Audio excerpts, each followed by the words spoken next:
श्रीमती मिन्निति नामिने नमस्ते सारस्वती देवी गौरवाणी प्रचारिणे निर्विशेष शून्यवादी पाश्चात्यदेशतारिणे नमो महावदन्याय कृष्णप्रेमप्रदायते कृष्णाय कृष्णचैतन्य नाम्ने गौरतिशे नमः। हे कृष्ण करुणा सिन्धु दीनबन्धो जगत्पते गोपेश गोपिका कान्ता राधा कान्ता नमस्तुते तप्त काञ्चन गौरांगी राधे वृन्दावनेश्वरी वृषभानुसुते देवी प्रणमामि हरिप्रिये। वाञ्छाकल्पतरुभ्यश्च कृपासिन्धुभ्य एव च भक्तानां पावनेभ्यो वैष्णवेभ्यो नमो नमः। जय श्री कृष्ण चैतन्य प्रभु नित्यानंद श्री अद्वैत गदाधर श्रीवासादि गौर भक्तवृंद। हरे कृष्णा कृष्णा कृष्णा हरे हरे हरे राम राम राम हरे हरे। जय जय श्री चैतन्य जय नित्यानंद जय अद्वैत चंद्र जय गौर भक्त वृंद। जय जय श्री चैतन्य जय नित्यानंद जय अद्वैत चंद्र जय गौर भक्त वृंद। जय जय श्री चैतन्य जय नित्यानंद जय अद्वैत चंद्र जय गौर भक्त वृंद। ओम नमो भगवते वासुदेवाय। ओम नमो भगवते वासुदेवाय। ओम नमो भगवते वासुदेवाय। नारायणं नमस्कृत्य नरं चैव नरोत्तमं देवीं सरस्वतीं व्यासं ततो जयमुदीरयेत्। नष्टप्रायेषु भद्रेषु नित्यं भागवत सेवया भगवदुद्यमश्लोके भक्तिर्भवति नैष्टिकी। कृष्णाय वासुदेवाय देवकीनन्दनाय च नन्दगोपकुमाराय गोविन्दाय नमो नमः। मुखं करोति वाचालं पङ्गुं लङ्घयति गिरिं यत्कृपातमहं वन्दे श्रीगुरुं दीनतारिणं परमानन्दमाधवं श्रीचैतन्य ईश्वरम्। Hare Krishna. Shri Radhe Radhe. Hare Krishna. Thank you Shravani Mataji for sharing. మనకి పార్టిసిపెంట్స్ చాలా చాలా తక్కువ ఉన్నారు. సింగిల్ డిజిట్ ఎప్పుడు రాలేదు మనకి. I don't know reason. మెల్లిగా జాయిన్ అవుతారు మాతాజీ. కరెక్టే. టైం కన్సిస్టెన్సీ ఎవరికి అంటే అందరూ చాలా బిజీగా ఉంటున్నారు అనుకోవాలి, ఇంకంతే. హరే కృష్ణ మాతాజీ. దండవత్ ప్రణామం. దండవత్ ప్రణామం. సో మనము శ్రీకృష్ణుడు రుక్మిణిని ఎత్తుకుపోవుట 52వ అధ్యాయము దేవాది దేవుడు శ్రీకృష్ణుడు అనే పుస్తకం మనం చదువుకుంటున్నాము. సో హరే కృష్ణ మాతాజీ. హరే కృష్ణ మాతాజీ. దండవత్ ప్రణామం. దండవత్ ప్రణామం. సో మనము పర్వాలేదు. దండవత్ ప్రణామం. మీరు వచ్చారు, సంతోషం. సరే, ఓకే. సో ఇక్కడ నిన్నటి వరకు మనం టాపిక్ రణచోరుడు శ్రీకృష్ణుడు అని చదువుకున్నాం. అంటే యాక్చువల్లీ శ్రీకృష్ణుడు వెన్న దొంగలు ఇచ్చినప్పుడే చోరుడు అని వెన్న దొంగ అని అంటూ ఉంటారు కదా. సో ఎందుకు వెన్న దొంగలు ఇస్తారు అని ఒక రీజన్ చెప్పుకున్నట్లయితే, వెన్న ఎలా ఉంటుంది, చాలా మెత్తగా ఉంటుంది కదా, సున్నితంగా సాఫ్ట్గా. సో అలా వెన్న దొంగలు ఇస్తే వాళ్ళ ఇళ్లలో వాళ్ళ హృదయం కూడా అంత సాఫ్ట్గా దయామయంతో నిండిపోతూ ఉంటుందంట, భక్తి పెరుగుతుంది అని శ్రీకృష్ణుడు అలా చేస్తారు అని కొందరు చెప్తారు, అంటే మన ఆచార్యులు. ఓకే. సో ఇలా ఇక్కడ ఏం చేశాడు, రణచోర్ అంటే యుద్ధంలో నుండి పారిపోయాడని, ఆ రణం నుండి పారిపోయాడని రణచోర్ అని పెట్టారు. అది కూడా ముద్దుగా కృష్ణుడికి ఏ పేరు పెట్టుకున్నా భక్తులకి పెద్దగా ఏమనిపించదు, అన్నీ నచ్చుతాయి అన్నమాట భక్తులకి. కృష్ణుడిని ఏ విధంగా పిలుచుకున్నా ఎలా చేసినా కానీ భక్తులకి బాగా సంతోషమే ఉంటుంది, కానీ పెద్దగా అపహాస్యం చేయరు అనమాట. కానీ కొందరు ఉంటారు కదా రాక్షసులు, శిశుపాలు లాంటి వాళ్ళు, ఇంకా యుద్ధం చేస్తున్నాడు కదా జరాసంధుడు, మళ్ళా కంసుడు, వీళ్ళందరూ అపహాస్యం చేస్తూ ఉంటారనమాట. అయితే ఇక్కడ రణచోరుడు గురించి తెలుసుకున్నప్పుడు అలా వెళ్ళిపోయి ముచ్చుకుందుడికి మోక్షం ఇచ్చి అంటే ఆయన విడి గుహలో నుండి బయటికి వచ్చేసి అప్పుడు మనకి ద్వాపరయుగం వెళ్ళి నెమ్మదిగా కలియుగం వస్తుంది అని అక్కడ మనం చెప్పుకున్నాం. సో ద్వాపరయుగంలో ఏంటి అంటే కృష్ణుడు ఇన్ని లీలలు చేశాడు చిన్నప్పటి నుండి కూడా. లీలలు చేసి చేసి 16, 17వ ఏటలో మెల్లిగా వచ్చి కంసుడిని వధించాడు. ఆ తర్వాత ఇంకా అప్పుడే మ్యారేజ్ ఏజ్ అనమాట. ఇంకా ఇది ఆడపిల్లలకేమో అరౌండ్ 6, 7, 8 ఆ ఏజ్ ఉండేది. మగపిల్లలకి 10 దాటి 12, 14, 16, 20 లోపు అనమాట. అలా పెళ్ళిళ్ళు చేసేవారు అనమాట. అంటే ఆ రోజుల్లో వాళ్ళు చాలా దే వర్ సో మెచ్యూర్డ్ అనమాట. అంటే వాళ్ళకి అన్నీ అర్థమైపోయేవి చిన్నప్పుడే. దానివల్ల అలా ఉండేది అప్పుడు కాలంలో. ఇక్కడ ఈ రుక్మిణిని ఎత్తుకుపోవటం అంట. ఎత్తుకుపోయే సమయానికి రుక్మిణి కూడా పాపం 14 ఏళ్ళు కూడా నిండుగా లేవు అని చెప్తూ ఉన్నారనమాట. శాస్త్రాలు ఇలా చెప్తున్నాయి. సో ఇక్కడ బ్రాహ్మణుడు రుక్మిణి యొక్క సందేశం అంటే ఒక ఉత్తరం పట్టుకుని వచ్చి అని చదివి వినిపించినప్పుడు శ్రీకృష్ణుడికి మహా ఆనందం వేస్తుందన్నమాట. సరే చక్కగా ఇంకా నేను పెళ్లి చేసుకోవచ్చు, నాకు యోగ్యురాలైన ఆవిడ లైక్ ఈ రోజుల్లో చెప్పాలంటే ప్రపోజ్ చేస్తుంది కదా, సో నన్ను కోరుకుంటుంది అని. ఆయన ఆ ఉత్తరం చూసినంతని ఆమె మీద ప్రేమను పెంచుకుంటాడనమాట. ఎప్పుడెప్పుడు ఉవ్విళ్ళు ఊరుతూ ఉంటాడు చక్కగా. భీష్మక అనే రాజు చాలా మంచివాడు అని చెప్పి ఆయనకి తెలుసు. సో కృష్ణుడు ఏమంటున్నాడు అంటే రుక్మిణి సందేశం ఆలకించిన కృష్ణస్వామి మిక్కిలి సంతోషాన్ని పొందెను. ఆయన బ్రాహ్మణునికి అభివాదం చేసి ఇట్లు పలికెను, బ్రాహ్మణోత్తమ, నేను కూడా రుక్మిణిని పరిణయమాడ కుతూహలపడుచుంటిని. ఆమె నన్ను వివాహమాడుక ఆతృతతో ఉన్నదని తెలిసి మిగిల ఆనందించి తిని. ఆ భీష్మక తనూజను గూర్చిన ఆలోచనలతోనే నా మనసు నిండి ఉన్నది. ఒక్కొక్కప్పుడు ఆమెను గూర్చిన ఆలోచనల వల్ల రాత్రి నా మనస్సు రాత్రి అంతయో నిద్ర పట్టలేదు అని చెప్తున్నారు. సో ఇక్కడ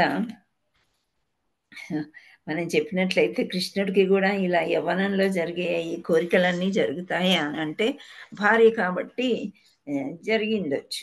సో అలా చెప్తున్నారనమాట బ్రాహ్మణోత్తరం. ఎప్పుడెప్పుడు పెళ్ళి అని అనుకున్నప్పుడు ఎప్పుడెప్పుడు అయిపోద్దా అనే మనసులో స్త్రీకైనా పురుషుడికైనా ఉంటుందన్నమాట. సో ఈ రోజుల్లో డిఫరెంట్ మ్యాటర్ అనుకోండి, బాగా అన్నీ నచ్చితే కానీ చేసుకోవట్లేదు అని చెప్పి ఏజ్ మీదకి వెళ్ళిపోతూ ఉంది. కానీ అప్పట్లో అలా కాదనమాట, తల్లిదండ్రులే ఆలోచించి చేసేవారు. కానీ ఇక్కడ ఇది ఆల్మోస్ట్ ప్రేమ వివాహము, రాక్షస వివాహము అని చదివాం కదా కృష్ణుడు ఇంకా రుక్మిణిది. అదేంటి అనేది చూద్దాం. సో ఒక్కొక్కప్పుడు రుక్మిణిని తలుచుకుంటే ఆయనకి అసలు నిద్ర పట్టేది కాదంట. సో నా మీద వైరభావంతో రుక్మిణి అన్న ఆమెతో శిశుపాలునికి ఇచ్చి వివాహం నిశ్చయించనని నేను ఎరుగుదును. సో ఇక్కడ కృష్ణుడు అంటున్నాడు, శిశుపాలుడు, జరాసంధుడు, మళ్ళీ వీళ్ళందరూ కూడా శత్రువులు ఈయనకి. సో ఆ శత్రువుడికి ఇచ్చి పెళ్లి చేయడం, యాక్చువల్లీ శిశుపాలుడు చాలా బలశాలి, పరాక్రమవంతుడు, అండ్ అన్నీ మంచిగా చూడడానికి కూడా బాగుంటాడంట. సో కానీ కృష్ణుడి మీద మనస్సు పెట్టుకుంది కాబట్టి రుక్మిణికి ఆ రాక్షసుడు లాగానే కనిపిస్తారు బాహ్యంగా బాగున్నప్పటికీ కూడా. సో ఈ రుక్మిణి యొక్క అన్న, పెద్ద అన్న పేరు రుక్మి. ఆయన ఏంటి, ఆయనకు ఫ్రెండ్ అనమాట శిశుపాలుడు. సో శిశుపాలుడికి ఇచ్చే పెళ్లి చేస్తాను కానీ నేను కృష్ణుడికి ఇచ్చి పెళ్లి చేయను అని మ్యారేజ్ నిశ్చయం అయిపోతుంది. మరుసటి రోజు మ్యారేజ్ అనమాట. ఇంకా అలాంటి సమయంలో ఈ ఉత్తరము కృష్ణుడికి అందింది.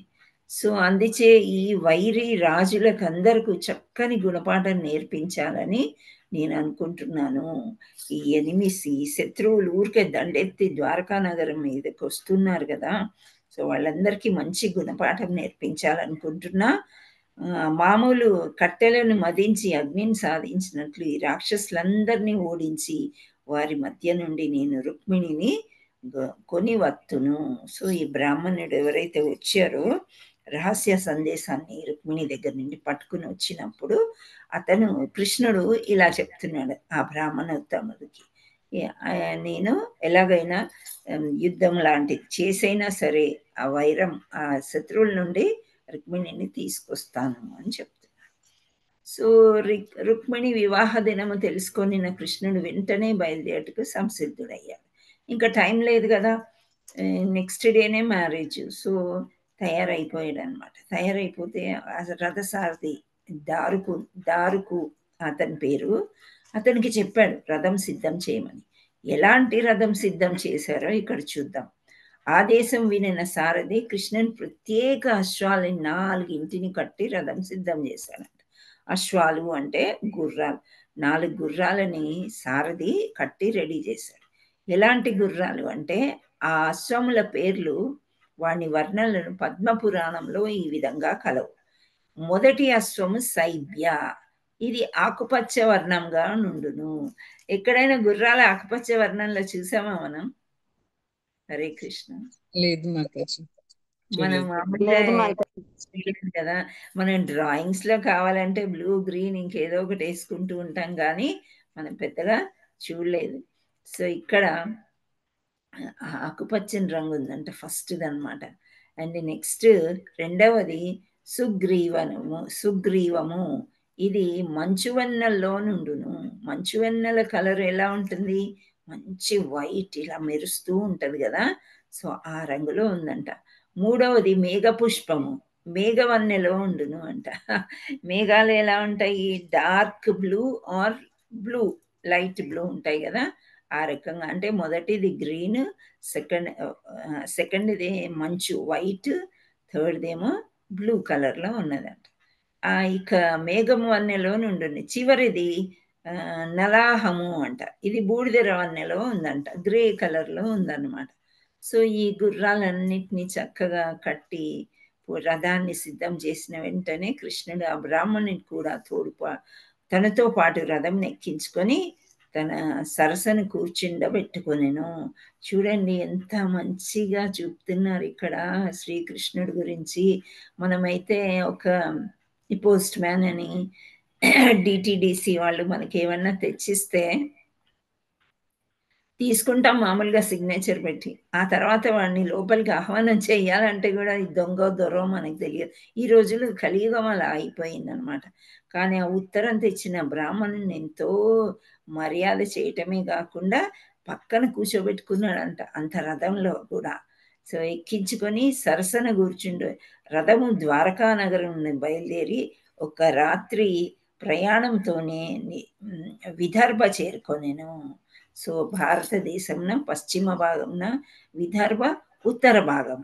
సో ఉత్తర అంటే నార్త్, పశ్చిమ అంటే వెస్ట్. సో ఇలా వెస్ట్ నుండి నార్త్కి సుమారు 1000 మైళ్ళ దూరం ఉండేదంట. కానీ ఎప్పుడైతే ఈ అశ్వాలని చూస్ చేశాడో ఎవరు? రథసారథి.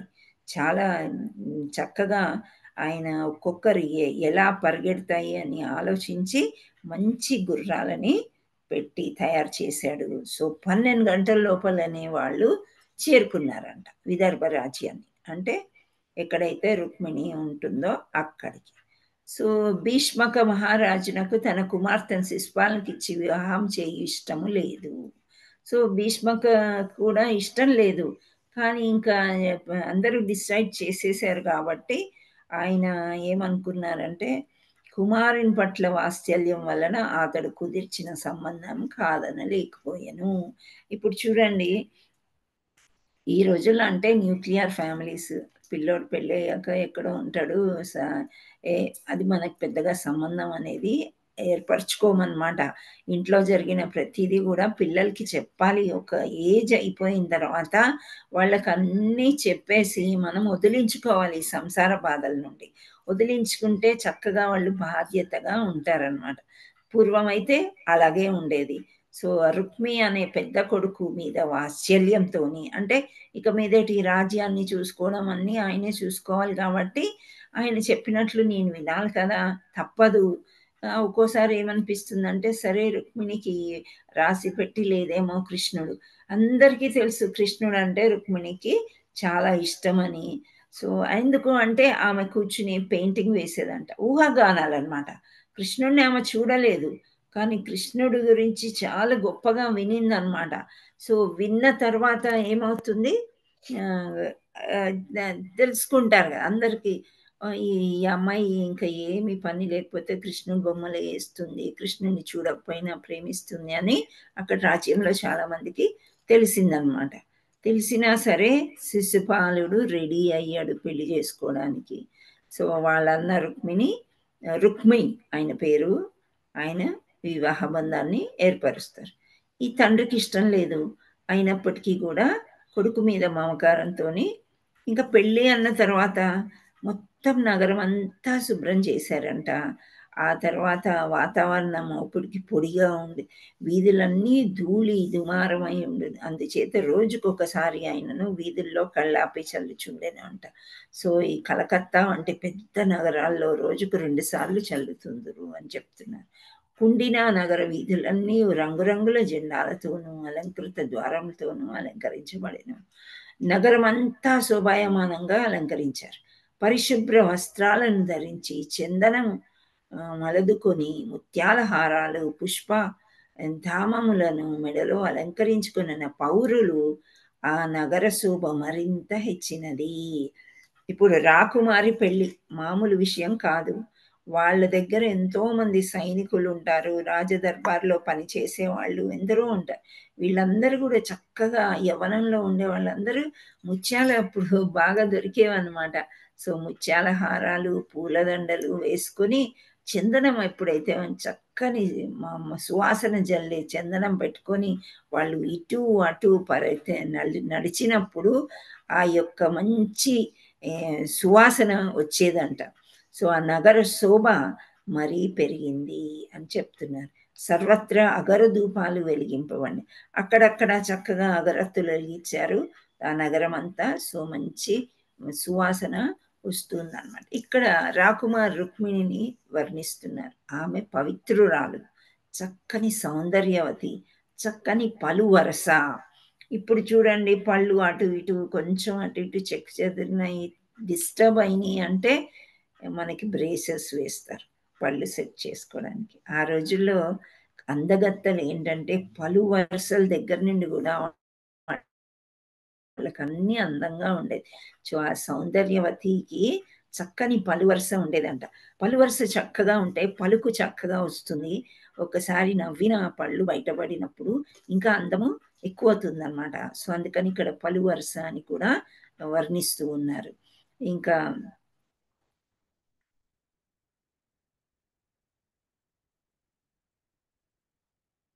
ఆమె చేతికి కంకణాలు కట్టబడినవంట వివిధ భూషణములతో. అంటే పెళ్లి కూతురు కాబట్టి చక్కని ఆభరణాలన్నీ అలంకరించి పట్టు వస్త్రాలని ధరించి ఉండెను.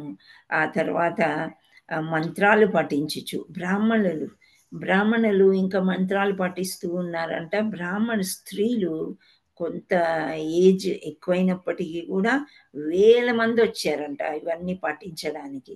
సో వాళ్ళు అవన్నీ పఠిస్తూ ఉన్నారు, హోమాలు చేస్తూ ఉన్నారు. ఇంకా ఇలా పెళ్లి సందడి జరుగుతూ ఉందన్నమాట. అట్టి సందర్భాల్లో బ్రాహ్మణులకి పురోహితులకి వీళ్ళందరికీ ఎలా సన్మానించాలో భీష్మక మహారాజు అలా వాళ్ళని సన్మానిస్తూ వచ్చాడు. వెండి బంగారం పెద్ద మొత్తంలో దానం చేస్తున్నాడు. పంచదార పాకం కలిపిన ధాన్యాల్ని అలంకృతమైన ఆవులను సువర్ణాభరణం దానం చేసెను. ఇప్పుడు చూడండి మనకు 1 గ్రామ్ బంగారం ఎంత కాస్ట్లీ, మన వల్ల కాదు కొనేది. కానీ ఆ రోజుల్లో బంగారం వెండితోని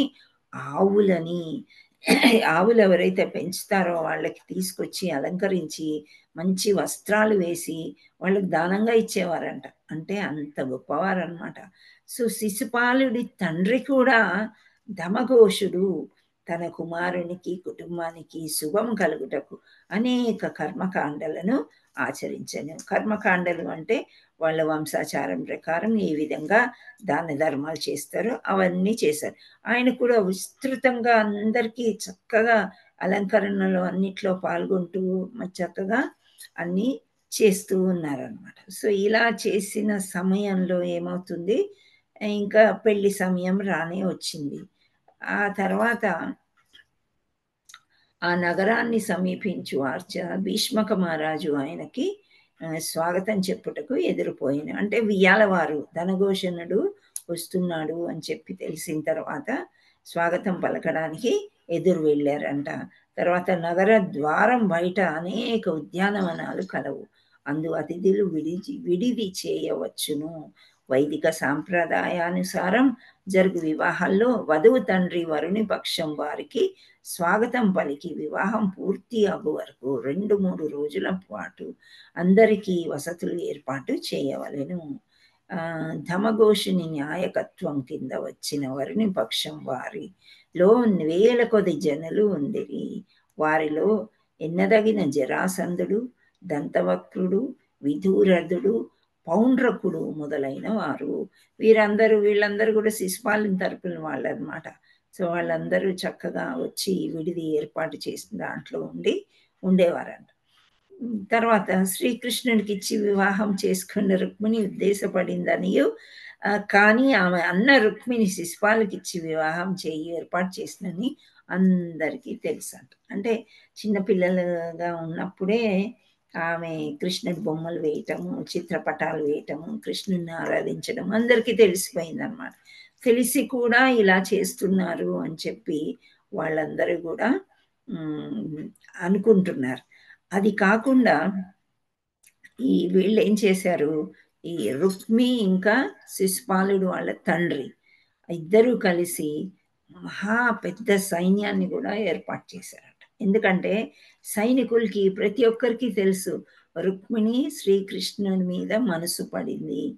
ఏ సమయంలో ఉన్న శ్రీకృష్ణుడి యొక్క వీరత్వం కూడా వాళ్ళకి తెలుసు, ఎంతటి వీరుడు అని చెప్పేసి.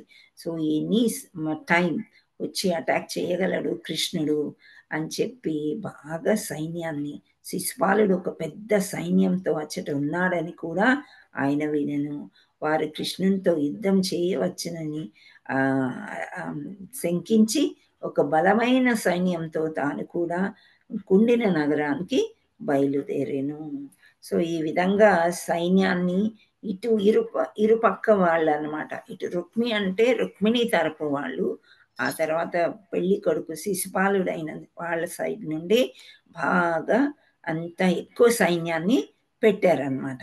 ఇంకా అక్కడ రాజప్రసాదంలో కృష్ణుడు కానీ సందేశం తీసుకుపోయిన బ్రాహ్మణు కానీ తిరిగి రాకపోవటచో రుక్మిణి ఆందోళన చెందసాగింది. ఇప్పుడు మనము ఎవరైనా వస్తున్నారు అని ఎదురు చూస్తే ఒక్క నిమిషం 1 గంటలాగా ఉంటుంది, చాలా లాంగ్ సమయం. వాళ్ళేమో 4 అశ్వాల్ని రకరకాల స్పీడ్గా పరిగెత్తే గుర్రాలని కట్టి చక్కగా వస్తున్నారు. అయినప్పటికీ రుక్మిణి మాతకి ఏమనిపించిందంటే ఆమె దురదృష్టాన్ని ఆమె నిందించుకుందంట. ఇంకా రాలేదు, ఇంకా టైం లేదు, ఈ రాత్రి గడిచిపోతే, రాత్రి పెళ్ళిళ్ళు అవుతూ ఉంటాయి కదా, గడిచిపోతే నా వివాహం అయిపోతుంది, ఇంకా నా రాత ఇంతేనేమో అని బాధపడుతుంది. ఇక నా వివాహానికి 1 రాత్రి మాత్రమే వ్యవధి ఉన్నది, అయినను ఆ బ్రాహ్మణుడు కానీ శ్యామసుందరు కానీ వచ్చిన జాడలేదు. దీనికి కారణం నేను ఊహింపజాలకున్నాను. సో ఎప్పుడైతే మనకి ఆశ వదిలిపోతుందో అప్పుడు ఏమనుకుంటాము, ఫస్ట్ మన రాతను మనం నిందించుకోవడమే కాకుండా ఒకవేళ మనం మంచి చర్యలు ఏమీ చేయలేదేమో, కృష్ణుడికి నేనంటే ఇష్టం లేదేమో అని ఇలాంటివన్నీ కూడా ఆమె ఆలోచిస్తుంది అన్నమాట. ఆ తర్వాత ఇక్కడ ఏంటి ఇంకో రకంగా ఏం ఆలోచిస్తుందంటే, ఒక్కోసారి మనం ఏమనుకుంటాము, పూజ జరిగిన తర్వాత మనసులో తృప్తి ఉంటే పర్వాలేదు, మనం పూజ బాగా చేసాము అనుకుంటాం. ఒక్కొక్క సమయంలో ఏమవుతుందంటే మనకేదో మంచి జరగదు, జ్వరం వస్తుందో, తలనొస్తుందో, ఏదన్నా సంథింగ్ బ్యాడ్ హ్యాపెన్, అప్పుడు నిజంగా నేను అపరాధం చేశాను, ఏదో పూజ చేయలేదు సరిగ్గా, జపం సరిగ్గా చేయలేదు అని మనం వేసుకుంటాం కదా క్వశ్చన్. అలా వీళ్ళు పూజ చేసేటప్పుడు దేవీ దేవతలకి పూజ చేస్తారు, దుర్గామాతకి ఆ గుడికి వచ్చేయని సందేశంలో రుక్మిణి మాత రాస్తుంది కదా కృష్ణుడికి. సో అలా ఆమె ఇంకో రకంగా అనుకుంటుంది ఏంటంటే, బ్రహ్మ, శివుడు, దుర్గామాత ఉన్నవారు తన పట్ల అప్రసన్నులు అయ్యేరేమో, అంటే నేను ప్రసన్నతగా చేసుకోలేకపోయాను వాళ్ళని అని ఆవిడ భావిస్తుంది రుక్మిణి మాత. సాధారణంగా తగిన విధంగా ఆరాధించినచో దేవతలు ప్రసన్నులగుదురు. కానీ నేనేదో తప్పు చేసి ఉంటాను. ఉదాహరణ ఇక్కడ ఒకటి ఇస్తున్నారు. ఏంటంటే ఇంద్రుడు బృందావన పౌరులు తనను అర్చించలేదని తెలిసి వారిపై ఆగ్రహం చెందనని తగిన విధంగా దండించదలిచెను. సో ఇంద్రుడికి ఎప్పుడైతే పూజ చెయ్యలేదో, గోవర్ధనానికి పూజ చేస్తారు కదా, అప్పుడు ఇంద్రుడు ఒక దండించేద్దాం, వీళ్ళందరినీ సతాయిద్దాం అని ఏం చేస్తాడు, వడగళ్ళ వాన వర్షం బాగా కురిపిస్తాడు కదా. సో అదే విధంగా నేను దేవుడికి సరిగ్గా పూజ చేయలేదేమో, శివుడికి కానీ బ్రహ్మకు కానీ వాళ్ళు ఏమైనా ఆగ్రహం చెంది ఈ పెళ్లిని కానివ్వరేమో అని ఆవిడ అనుకుంటూ ఉంది. శివుని భార్య అయిన దుర్గామాత కూడా భర్త పక్షం అవలంబించి తనపై కత్తి కట్టెనని ఆమె అనుకుంది. సో ఇప్పుడు శివుడు బ్రహ్మ ఎలాగో వద్దనుకుంటున్నారు ఈ పెళ్ళి, అలాగే కాత్యాయని మాత కూడా, అంటే దుర్గామాత కూడా ఇలా చేయడం తప్పు కదా, నాకు అంటే లేడీస్ హెల్ప్ చేయాలి కదా అలా అనుకుంటుంది అనమాట. సో ఆమె కూడా కత్తి కట్టినట్టుంది నా మీద. శివుడికి మరి ఒక పేరు రుద్రుడు, అతని భార్య రుద్రాణి. రుద్రాణి జనకులు చిక్కులను కల్పించి వారు నిరంతరం రోధించుచుండినట్లు చేయుదురని ప్రసిద్ధి. రుక్మిణి దుర్గను దుర్గి తనయ అయిన గిరిజగా భావించెను.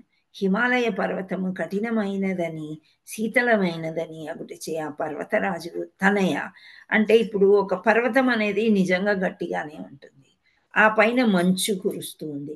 మంచు కూడా ఎలా ఉంటుంది, గడ్డగట్టినట్టు ఉంటుంది, చల్లగా ఉంటుంది కానీ గడ్డలాగా ఉంటుంది. అంటే వీళ్ళ హృదయాలు కూడా ఇలా పాషాణంలా గడ్డగట్టుకుపోయినాయా ఏంటి అని ఆమె అనుకుంటుంది అనమాట. దుర్గ కూడా కఠిన హృదయం అయి ఉండునని ఆమె తలపోసెను. కృష్ణుని సందర్శించవలనని ఉత్కంఠతో ఇంకనూ పసిప్రాయంలో ఉన్న రుక్మిణి వివిధ దేవతలను గూర్చి పలు విధాలుగా తలపోసెను.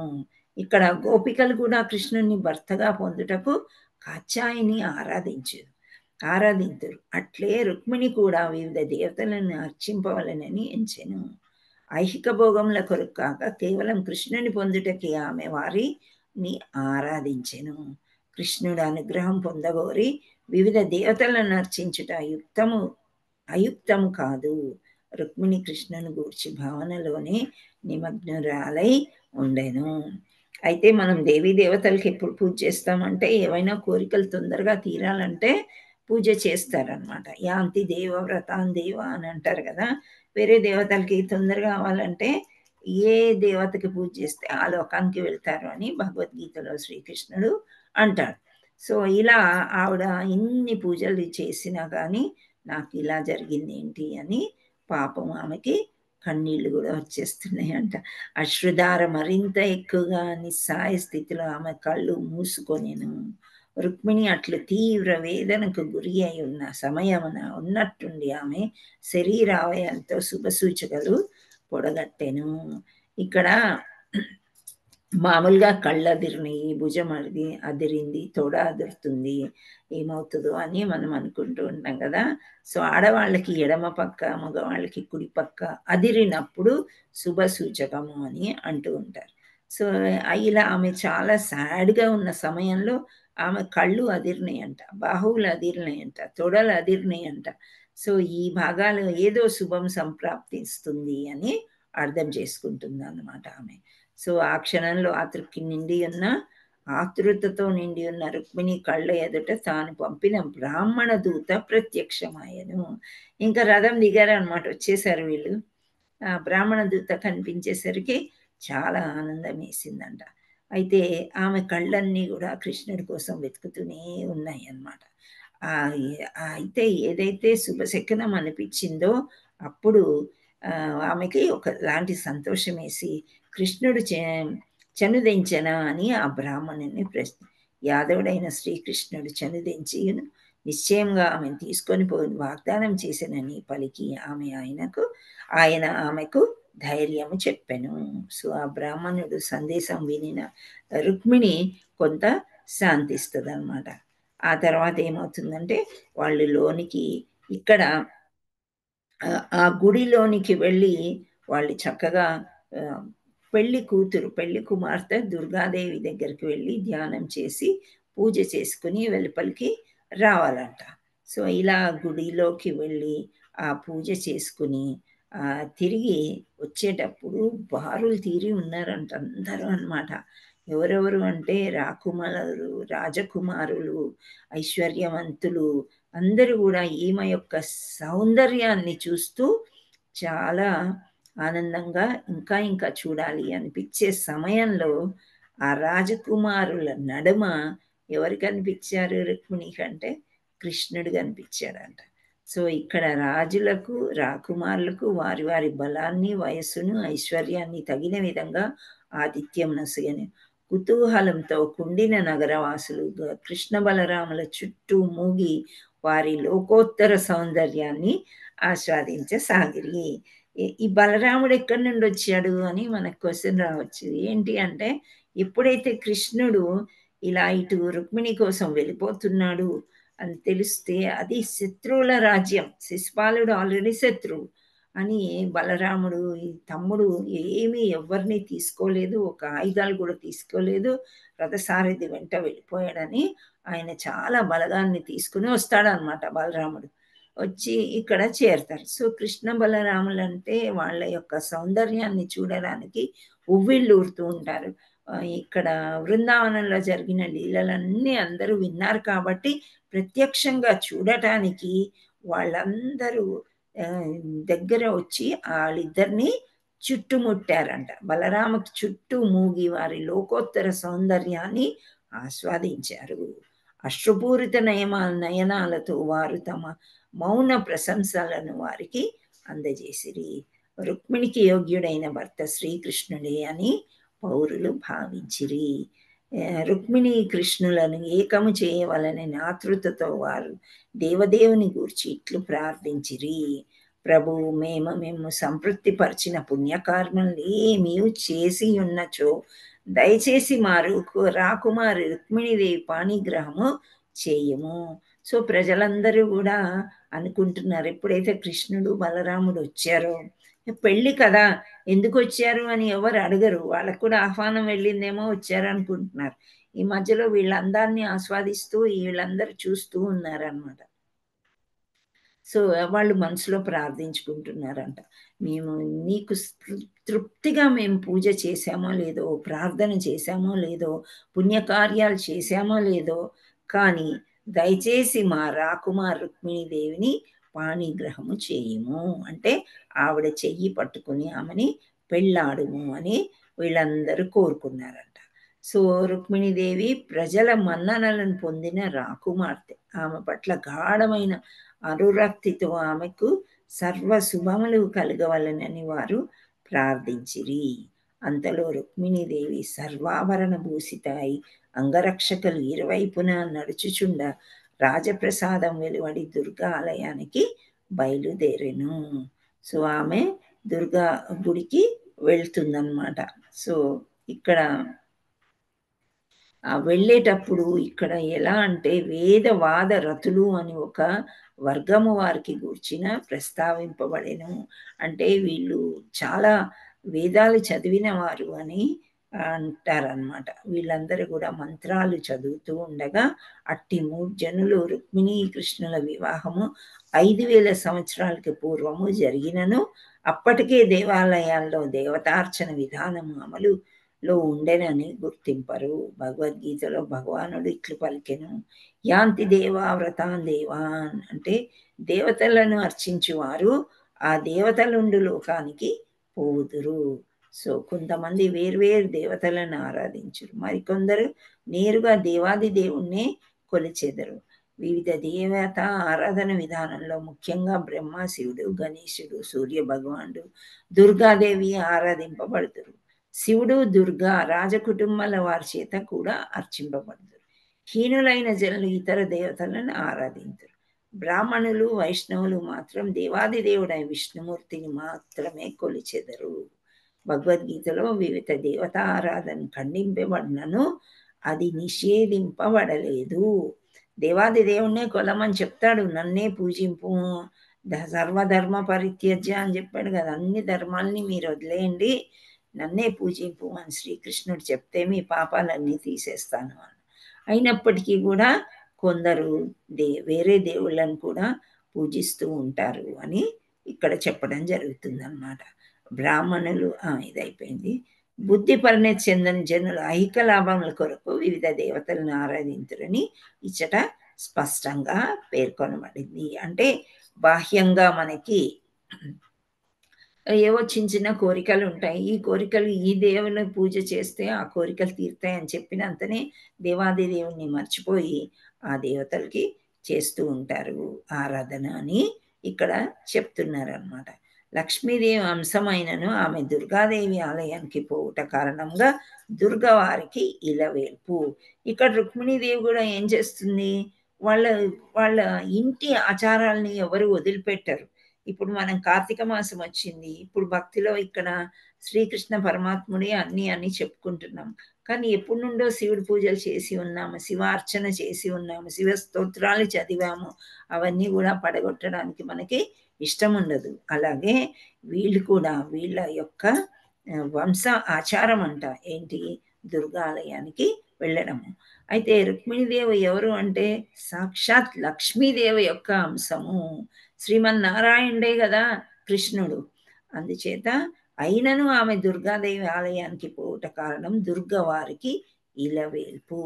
దుర్గాదేవి ఆలయానికి పోవు దారి పొడుగున రుక్మిణీదేవి తన హృదయంలో శ్రీకృష్ణుని పాదార విందములని ధ్యానించుచుండెనని భాగవతంలో చెప్పాను. సాధారణంగా వ్యక్తి వలె ఐహిక సుఖాలను అర్థించుటకు రుక్మిణి దుర్గా ఆలయానికి పోలేదు. ఆమె ఏకైక లక్ష్యం కృష్ణ భగవానుడే. సాధారణ జనులు వివిధ దేవతల ఆలయానికి పోయినప్పుడు కూడా నిజమునకు వారి లక్ష్యం శ్రీకృష్ణుడే. ఏలాన ఆయన ఏ భక్తులకు కామ్యార్థముల నిత్య శక్తిని వివిధ దేవతలకు ప్రసాదించును. సో ఇక్కడ దేవాలయాన్ని సమీపించి సమయం మౌనంగా గంభీరంగా ఉన్నదంట. ఆమె తల్లి చెలికత్తెలు అందరూ పక్కనున్నారు. ఒక బ్రాహ్మణ పత్రి మధ్యలో ఉండి ఆ తర్వాత చుట్టూ అంగరక్షకులు భటులు వీళ్ళందరూ కూడా ఉన్నారు. ఆమెకి ఎప్పుడైతే కృష్ణుణ్ణి తలుచుకుంటుందో ఇంకా కృష్ణుడు ఎలాగో అలాగ తీసుకుపోతాడు అని అనుకుంటున్నా సరే వీళ్ళ పక్కన వాళ్ళకందరికీ భయం, ఎలా ఎత్తుకుపోతాడు, ఇప్పుడు శిశుపాలుడితో పెళ్ళి అవ్వాలి కదా అని వాళ్ళు. సో వేల కొద్ది పత్నులు వారిని వెంబడించారంట. వారందరూ చక్కగా అలంకరించుకొని ఉండేది. పూలదండలు, చందనము, వివిధ వర్ణాల వస్త్రాలు మొదలై అందించుచు శివ పార్వతులను ఆరాధించటంలో ఆమెకు సహాయం చేసిరి. వారిలో కొందరు స్త్రీలు మిక్కిలి వృద్ధులు శివ పార్వతుల స్తోత్రం నెట్లు పఠింపవలనో వారికి తెలియను. అందుచేత వారు పఠించుచుండరు. రుక్మిణియు ఇతరులు ఆ స్తోత్రాలను తిరిగి పలుకుచుండెను. సో రుక్మిణి దుర్గను ఇట్లు ప్రార్థించను, అమ్మా దుర్గా, నీకును నీ బిడ్డలకును నా భక్తిపూర్వక ప్రమాణాలు. దుర్గా శివులకి పిల్లలు ఉంటారు కదా, మనం ఎక్కువగా వాళ్ళు నలుగురే అని అనుకుంటాం కుమార్తెలు, కానీ 2 కుమార్తెలు ఉన్నారు అని ఇక్కడ భాగవతంలో చెప్తున్నారు. ఎవరు వారు అంటే లక్ష్మీ సరస్వతి అంట. అను కుమార్తెలు గణేశుడు కార్తికేయుడు అను కుమారులు. వారు నలుగురు దేవతలుగానే పరిగణింపబడతారు. దుర్గని ఆమె బిడ్డలలో సహా ఆరాధింపవలెను. అందుచేతనే రుక్మిణి ఆ విధంగా ప్రార్థించను. రుక్మిణి ప్రార్థన విలక్షణమైనది. సాధారణంగా జనులు ఐశ్వర్యము, కీర్తి, లాభము, బలము మొదలైన ప్రాపంచిక విషయాల కొరకు దుర్గను ఆరాధించారు. రుక్మిణి మాత్రము కృష్ణుని భర్తగా పొందగోరి ఆరాధించను అని చెప్తున్నారు. సో ఇవన్నీ సమర్పించారు. వాళ్ళు ఏమేమి సమర్పించారు దేవతకి అని అంటే మంచి ఫలాలు, చెరుకు ముక్కలు, వక్కలు, ఆకులు, సుగంధ ద్రవ్యాలు ఇవన్నీ దేవతకి అర్పించి ఆ తర్వాత అందరికీ ప్రసాదంలాగా భుక్తశేషము పంచారంట. ఆమెయు భక్తితో ప్రసాదము స్వీకరించను. పిమ్మట రుక్మిణి ఆ వృద్ధ స్త్రీలకు దుర్గాదేవికి తిరిగి నమస్కరించి అట్లు దేవతార్చన ముగిసింత ఒక చెలికత్త చేయి పట్టుకుని ఆలయం బయటకు వచ్చాను. ఆ తర్వాత ఇతరులంతా కూడా వెలుపలికి వచ్చారంట. ఆ తర్వాత ఏమైంది, వివాహం చూచుటకు కుండినా నగరం వచ్చిన రాజకుమారులందరూ రుక్మిణి చూచుటకు ఆలయం బయట గుమికూడిరి. వారిలో ప్రతి ఒక్కరూ రుక్మిణి తననే వరించునని ఆశతో వచ్చి ఉండుట చేత వారిలో ఉత్సుకత మరింతగా పెరిగెను. ఇక్కడ చూడండి, రాజకుమారులు ఎట్లాంటి ఆశపరులు ఉంటారు. ఆల్రెడీ పెళ్లి శిశుపాలుడితోని నిశ్చయం అయింది. పెళ్లి ఆ సమయంలో కూడా ఆ రోజుల్లో స్వయంవరం అనేది ఉండేది కదా. రాకుమారికి ఎవరు నచ్చినా కానీ ఆవిడ వరమాల వేసి అతనితో వెళ్ళిపోవచ్చు అనమాట.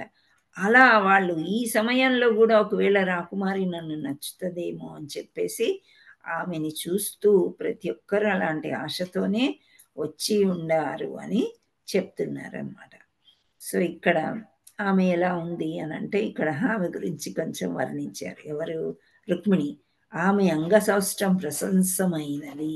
సన్నని నడుము, నల్లని కన్నులు, ఎర్రని పెదవులతో, ఆ అందమైన మోముతో, చక్కని కేశపాసంతో, మెరియుచున్న తాటంకములతో ఆమె ప్రకాశించుచుండెను. ఆమె పాదాలకు మణులు పొదిగిన మంజీరాలు కలవు. మహాకవుల వర్ణనను అనుసరించి చిత్రకారులు ఎవరో చిత్రించిన చిత్తరు వలె రుక్మిణీదేవి దేహవచ్చస్సు సోయగము దర్శనీయంగా ఉండెను. అప్పుడు ఆమె వయసు 13-14 సంవత్సరాలు మాత్రమే ఉండేవంట. ఆ తర్వాత ఆమె సోయగము ప్రత్యేకంగా కృష్ణుడి దృష్టి ఆకర్షించుటకే ఉద్దేశింపబడింది. సో రాకుమారులందరూ ఆమె సోయగాన్ని చూసి పులకించినను ఆమె గర్వపడలేదు. అసలు కన్నులెత్తి పైకి కూడా చూడలేదంట. పలువరుస అయితే మల్లె మొగ్గల్లాగా ఉండేవంట. ఏ వీక్షణమైనను కృష్ణుడు వచ్చి తనని తీసుకొని పోవనని ఎదురు చూచుచు ఆమె మెల్లగా నడుచుచుండెను. ఆమె నడక హంస నడక వలె ఉండేనంట. ఆమె కాలి అందియలు మెల్లగా మోగిచుండెను. సో ఈ వివరం అంతా అయిన తర్వాత ఏమైంది, ఆమె ముందుకి నెమ్మదిగా నడుస్తూ ఉందన్నమాట. సో తన ఎడమ చేతి వ్రేలి ఆభరణాలు సర్దుకొంచు ఆమె రాకుమారుల వంక చూడగానే హఠాత్తుగా వారి మధ్య శ్రీకృష్ణుడు కనిపించాడు. సో తల వంచుకుని నడుస్తుంది కదా, ఎందుకైనా మంచి కృష్ణుడు వచ్చాడేమో అని చూస్తే కృష్ణుడు కనిపించాడంట. అంతకుముందు ఎన్నడూ కృష్ణుడిని ఆమె చూడకపోయినను నిరంతరం ఆయనని ధ్యానించుట వలన స్వామిని గుర్తించుటలో ఆమెకి ఎట్టి చిక్కు ఏర్పడలేదు. కృష్ణుడు ఇతర రాకుమారులను లెక్క చేయక అవకాశం అదునుగా చేసుకొని రుక్మిణిని గరుడ ధ్వజ మెరుగుచున్న తన రథంపై కూర్చుండబెట్టుకొనెను. చూసారా, చక్కగా చేయి పట్టేసుకున్నాడు. వాళ్ళ మధ్యలోంచి వచ్చేసి రథం ఎక్కిచ్చేసాడనమాట. వీళ్ళందరూ ఆమె సౌందర్యం చూసే లోపల చిటికలా ఇలా జరిగిపోయిందనమాట. సో ఈ ఇద్దరు రాజకుమారులను కృష్ణుడు లెక్క చేయక అవకాశం అదునుగా చేసుకొని రుక్మిణిని గరుడ ధ్వజ మెరుగుచున్న తన రథంపై కూర్చుండబెట్టుకొనెను. ఎట్టి భీతియు లేకుండా మెల్లగా రుక్మిణిని కొనిపోవసాగెను. నక్కలు చూచుచుండగా సింహము లేడిని కొనిపోవచ్చున్నట్లు అనిపించెను. అంతలో బలరాముడు తన యాదవ సైన్యంతో సహా అచ్చటకు వచ్చెను. సో బలరాముడు కూడా సైన్యాన్ని తీసుకుని వచ్చాడు కదా. సో అక్కడ అనేక పర్యాములు కృష్ణుని చేతిలో ఓటమిని చవిచూసిన జరాసంధుడు ఇట్లు గర్జింపసాగెను. అంటే మామూలుగా కాదు, గట్టిగా అరుస్తున్నాడంట జరాసంధుడు. 18 పర్యాయాలు ఓడిపోతాడు కదా కృష్ణుడి చేతిలో. సో అది ఏమిటిది? ఎట్టి ప్రతిఘటనం లేకుండా శ్రీకృష్ణుడు రుక్మిణి కొనిపోవచ్చున్నాడు. మనం గొప్ప దానష్కులమై ఉండి ఏమి ప్రయోజనము? ప్రియమైన రాజకుమారులారా, చూడుడు, ఈ చర్య వలన మన కీర్తికి కళంకం నాటిల్చున్నది. సంగపు నోటి ముందరి ఎర్రను ఒక నక్క కొనిపోవచ్చున్నట్లు సింగపు నోటి ముందరి ఎర్రను ఒక నక్క కొనిపోవచ్చున్నట్లున్నది అని గట్టిగా అరుస్తున్నాడంట. అరిచే లోపల రథం అక్కడి నుంచి వెళ్ళిపోయిందన్నమాట. కృష్ణుడు రుక్మిణిని తీసుకుని నెమ్మదిగా వెళ్ళినట్టే ఉంటాడు, కానీ వీళ్ళకి దొరకకుండా పారిపోయాడు. సో శ్రీకృష్ణుడు రుక్మిణిని ఎత్తుకొని పోవటాన్ని 10వ స్కందము 72వ అధ్యాయానికి భక్తి వేదాంత స్వామి భాష్యము సమాప్తము. హరే కృష్ణ. సో ఆ విధంగా చక్కగా అందమైన అమ్మాయిని కృష్ణుడు మన భాషలో చెప్పుకోవాలంటే ఏమని చెప్పుకుంటారు? తీసుకుని పోయాడు, పారిపోయాడు ఇలా చెప్పరు కదా! ఏమంటాం మనం? లేపుకొని పోయారు అని అంటాం కదా! అలా కృష్ణుడు ఆ చర్య అలాంటిది. అంటే అప్పుడు పర్మిటెడ్ అనమాట రాక్షస వివాహం. ఇక్కడ ఈ అమ్మాయికి ఇష్టం లేని వివాహం జరుగుతుంది కాబట్టి అతనొచ్చి చక్కగా తీసుకుని వెళ్ళిపోయాడు. సో, రుక్మిణీదేవిని తీసుకుని వెళ్ళిన తర్వాత అక్కడ ఎలాంటి వివాహం చేసుకుంటాడు, ఆయనకి ఎవరు వివాహం చేస్తారు అనేది మనం రేపు చూద్దాం. రేపు అంటే రేపు ఆదివారం సెలవు, సోమవారం నాడు. హరే కృష్ణ హరే కృష్ణ కృష్ణ కృష్ణ హరే హరే, హరే రామ రామ రామ హరే హరే. హరే కృష్ణ మాతాజీ, సెన్ ప్రభుజీస్. కళ్యాణం ఇంకా అవ్వలేదు, కాకపోతే ఇక్కడ గుడి నుండి నెమ్మదిగా తీసుకుని కృష్ణుడు వెళ్ళిపోయాడు అనమాట. ఏమైనా ప్రశ్నలు ఉన్నాయా మీకు? ఏమైనా డౌట్స్ ఉన్నాయా?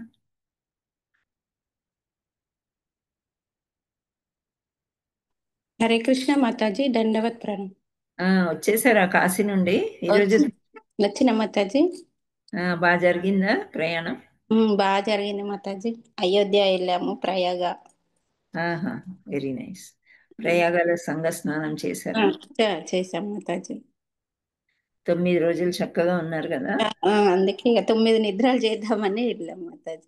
బాగా జరిగింది, చాలా బాగా. పౌర్ణమికి అక్కడనే ఉన్నాం కదా, చాలా అంటే చాలా బాగుంది. అవునా? ఓకే. మీ ఆరోగ్యం బాగుందా? మంచిగా ఉంది మాతాజీ, బాగుంది. కొంచెం వచ్చిన తర్వాత ఎప్పుడు వచ్చారు? నిన్న సాయంత్రం. Okay. Shravani Mataji, recording stop చేయండి. Thank you. సో నిన్న సాయంత్రం వచ్చారు. వచ్చాక 2